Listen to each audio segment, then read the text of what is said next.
सुकरात एक महान विद्वान थे। उस समय का एक ज्योतिषी अपनी भविष्यवाणियों के लिए बहुत बड़ा मतलब प्रसिद्ध था।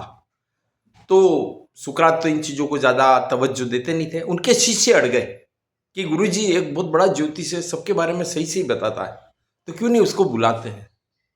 तो ज्योतिष को ये बात पता चली, तो उसने भी सोचा ऐसे सुकरात जैसे महान विद्वान के दर्शन भी हो जाएंगे। वो आ गया।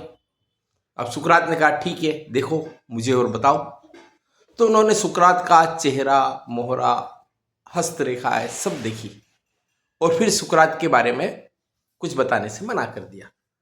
सुकरात ने कहा अरे भाई बताओ। सुकरात ने कहा नहीं। तो उस ज्योतिष ने बोला नहीं, कोई खास बात नहीं है।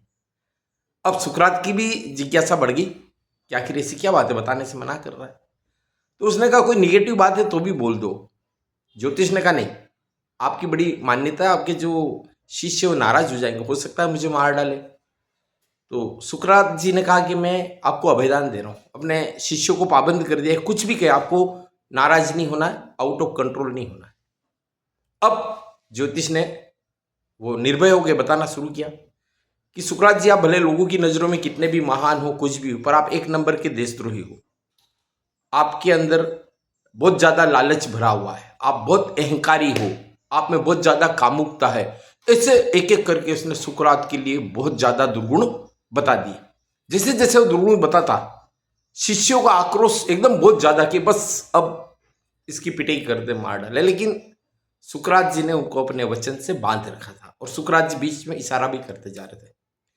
अब जैसे ही उसकी बात समाप्त हुई तो ज्योतिष को लगा अब तो ये बहुत नाराज होंगे। लेकिन सुकरात जी ने अपने शिष्य को कहा कि भाई इनको कुछ पुरस्कार स्वरूप दो और उनको स्वर्ण, हीरे वगैरह जो भी उनके शिष्यों के पास अवेलेबल थे वो भेंट दे करके ससम्मान विदा किया।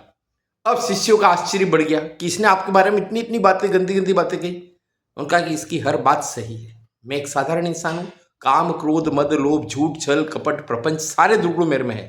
इसने मेरी हस्तरेखाएं पढ़ ली, बाहरी मेरा चेहरा मोहरा पढ़ लिया, लेकिन मेरे अंदर के विवेक को नहीं पढ़ पाया। और उस विवेक के द्वारा मैं अपने सारे दुर्गुणों पर कंट्रोल रखे हुए हूं, इसलिए तुम लोगों को महान रखता हूं। तो साथियों, दुर्गुण हम सब में है, हम में से कोई भी दूध का धुला हुआ नहीं है।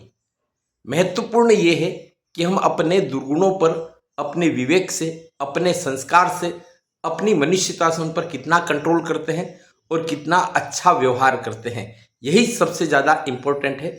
धन्यवाद। जय हिंद।